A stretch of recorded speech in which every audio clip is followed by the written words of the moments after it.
The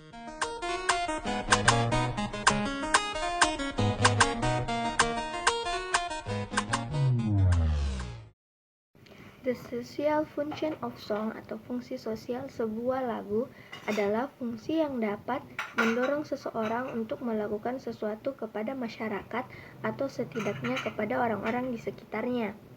Ada beberapa fungsi sebuah lagu, antara lain yang pertama untuk menghibur para pendengar, yang kedua untuk mengajarkan nilai moral melalui lirik, yang ketiga untuk menyediakan cara menyeimbangkan kehidupan emosional publik atau pribadi, yang keempat untuk mengekspresikan perasaan pribadi dan nilai-nilai budaya, dan yang terakhir dan kelima untuk memungkinkan seseorang berbagi emosi mereka dengan orang lain dan juga memiliki hubungan emosional yang tidak dapat dialami dengan cara lain.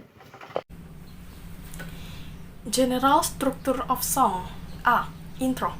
Pendahuluan menetapkan melodi, harmonik, dan ritmis yang terkait dengan tubuh utama lagu. B. Verse. Verse adalah bagian dari struktur lagu yang menceritakan kisahnya. Verse adalah eksposisi, menggambarkan adegan atau orang atau emosi. Biasanya ada 2 atau 3 bait berturut-turut yang memiliki struktur musik yang sama, irama dan meteran puitis yang sama, tetapi kata-katanya berbeda. C. Chorus of refrain. Chorus adalah bagian yang paling sering diulang, jadi itu yang paling mudah diingat. Chorus adalah ringkasan dari cerita lagu. Sebuah chorus bisa muncul di awal struktur lagu, itu juga bisa dimulai di tengah atau di akhir. Beberapa orang biasanya bingung membedakan antara chorus dan ref. Ref adalah setiap baris yang diulang dalam lagu, sedangkan chorus adalah grup baris yang berulang. D. Break. Break sebenarnya adalah istirahat atau jeda, singkat dari melodi inti dalam sebuah lagu yang digunakan untuk menambah dimensi dan kegembiraan lebih lanjut. E. Break. Ini adalah bagian dari lagu yang bergeser. Itu bisa tiba-tiba mengubah tempo, volume, atau instrumentasi.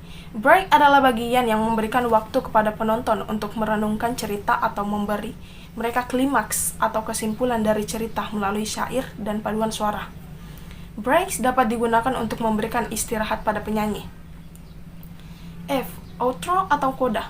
Ini adalah akhir dari jalan lagu tersebut. Itu bisa mengulang intro, chorus, atau refrain sebagai outro atau break dengan solo instrumental. Language features of the song. Yang pertama, imagery, penggambaran atau perumpamaan. Imagery ini mendeskripsikan perasaan dan emosi atau bisa juga berarti menggunakan kata-kata untuk menggambarkan panca indera. Sebuah lagu biasanya berusaha menggambarkan perasaan yang dirasakan oleh penulis.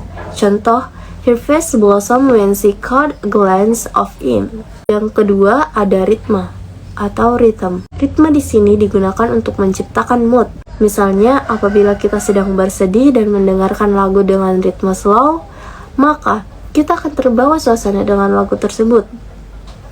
Yang ketiga, use of rhyming words. Penggunaan kata berima. Biasanya ada bagian dalam lagu di mana setiap barisan liriknya memiliki bunyi akhir yang mirip atau bahkan sama. Ya, seperti rima atau sajak dalam puisi. Tentunya, hal ini akan membuat lagu tersebut lebih menempel di ingatan pendengarnya, bukan? Contoh, so now, I'll call your name 1,000,000 times with no doubt. Yang keempat, use of slang, penggunaan bahasa gaul. Terkadang, lagu juga menggunakan slang yang bertujuan untuk mempertebal makna maupun mempertahankan rima atau sajak. Contoh, gonna, wanna, ain, dan lain-lain. Language features yang terakhir yaitu figures of speech atau majas. Majas di sini ada 5 macam, yaitu metafor, hyperbole, simile, personification, dan alliteration. Kita akan membahasnya satu-satu. Yang pertama dimulai dari majas metafor. Metafor atau metafora adalah majas yang digunakan untuk membandingkan hal yang tidak berkaitan, tetapi sebenarnya ada kesamaan antara dua hal tersebut. Contoh, time is a thief atau you light up my life. Oke, yang kedua, simile. Simil mirip dengan metafora, yaitu digunakan untuk membandingkan atau menggambarkan dengan hal yang mirip. Namun, bedanya simil ini menggunakan kata like atau as.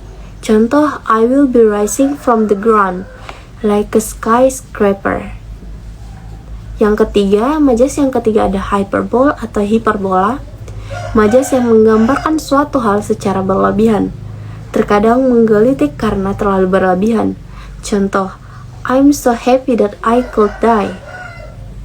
Majas yang keempat, personification atau personifikasi. Majas yang menggambarkan suatu objek bukan manusia, tetapi memiliki kemampuan seperti manusia. Contoh, the wine starts to move. Yang terakhir, majas yang terakhir yaitu alliteration atau aliterasi. Aliterasi ini merupakan perulangan bunyi suara yang terdapat di awal setiap kata. Contoh, a big boy beats a baby boy. Nah, jadi itu tadi language features of song.